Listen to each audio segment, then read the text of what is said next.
اسم اعظم اللہ تعالیٰ کا ایسا نام جس سے جو مانگو فوراً مل جائے، جیسا چاہو ویسا ہو جائے۔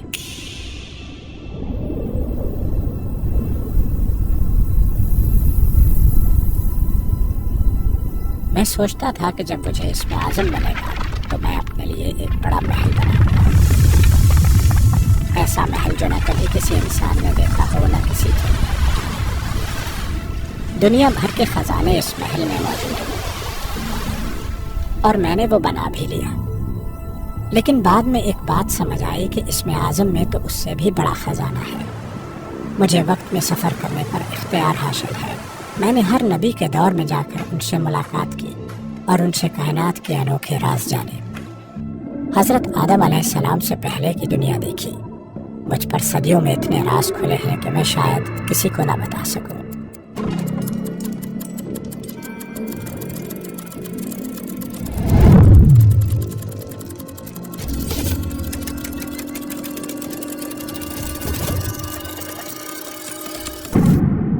لیکن اب میری عمر بہت زیادہ ہو گئی ہے۔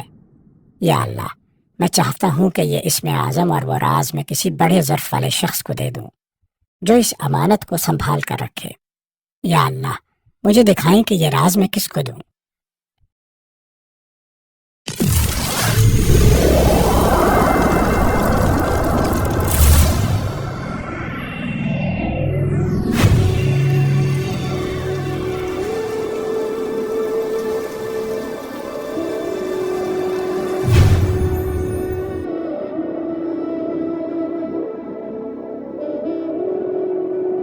آئیے آئیے علامہ صاحب، آپ کا ہی انتظار تھا۔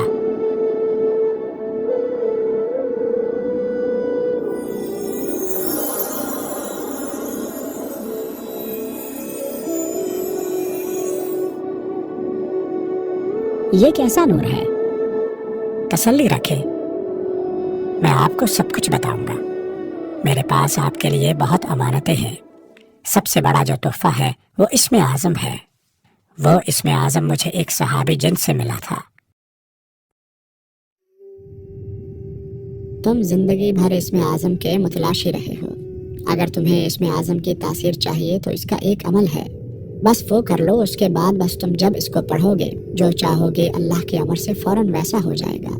لیکن ایک بات کا خیال رکھنا، اسم اعظم حاصل کرنے کے بعد جو دنیا تم پر کھلے گی اس کا اظہار ہر کسی سے نہیں کر سکو گے۔ ان رازوں کو چھپائے رکھنے کی کوشش کرنا، لیکن اگر زندگی میں کوئی ایسا ملے جس کا ظرف اتنا ہو کہ وہ یہ راز قدردانی سے لے سکے تو اس سے چھپانا مت۔ آپ نے مجھے اس راز کا اہل کیسے سمجھا؟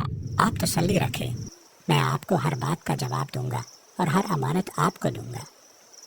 آپ نے بتایا کہ اسم اعظم کی برکت سے آپ کو وقت میں سفر کرنے پر اختیار حاصل ہے۔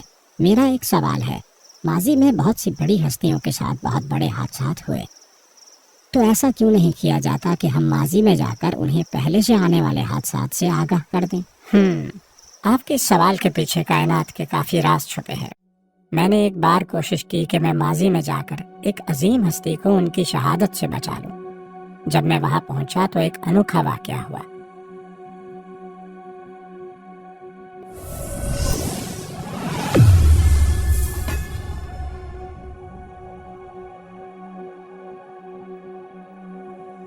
کائنات کے نظام میں خلل ڈالنے کی کوشش نہ کرو، ورنہ تم سے یہ نعمت چھین لی جائے گی۔ واپس چلے جاؤ۔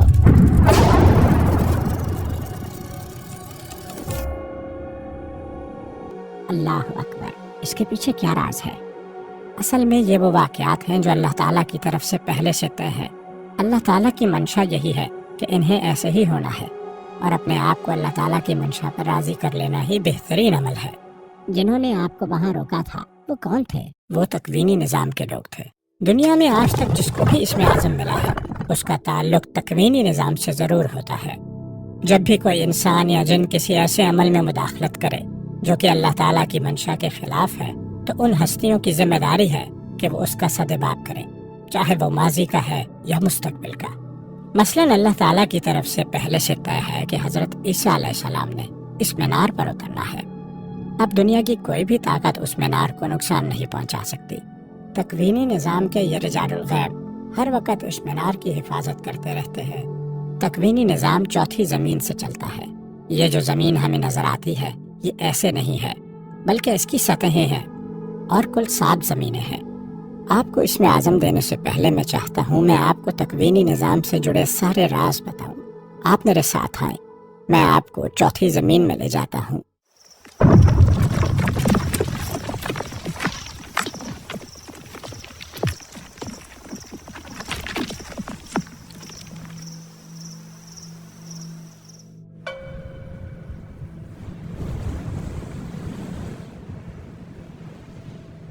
ہر زمین کا اپنا ایک نظام ہے، اپنا آسمان ہے۔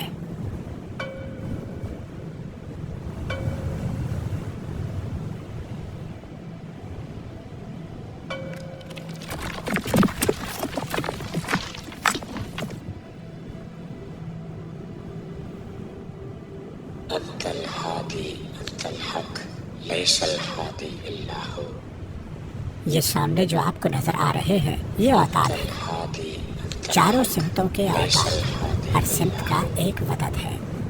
اللہ کے امر سے انہیں نظام عالم کے بہت سے امور کو چلانے کی اجازت ہے۔ أنت الهادي أنت الحق ليس الهادي إلا هو میں نے ان کا تذکرہ پہلے بھی کہیں پڑھا ہے۔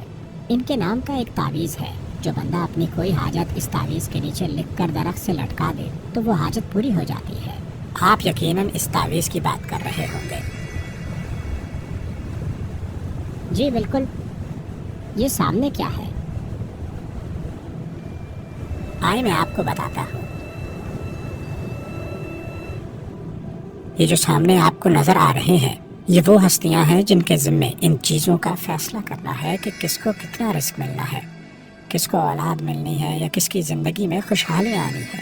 جیسا یہ کسی کے لیے لکھ دیتے ہیں اللہ کے امر سے ویسا ہو جاتا ہے۔ اس سارے تکوینی نظام میں 40 ہستیاں یا ابدال موجود ہوتے ہیں۔ بہت سے وظائف کی تعداد 40 انہی کی نسبت سے رکھی گئی ہے۔ میں نے ایک بار ایک محفل میں انوکھا منظر دیکھا۔ اس محفل میں ایک مخلص مجمع بیٹھا 40,000 مرتبہ سورہ اخلاص پڑھ رہا تھا اور ان ہستیوں کو ہدیہ کر رہا تھا، اور یہ ہستیاں اس محفل میں شامل تھیں، اور جو بھی اس محفل میں جو حاجت لے کر بیٹھا تھا یہ ہستیاں ان کی حاجتوں پر قبولیت کے فیصلے لکھ رہے تھے۔ سورہ اخلاص کا 40,000 کا عمل بھی انہی کی نسبت سے 40,000 مرتبہ پڑھا جاتا ہے۔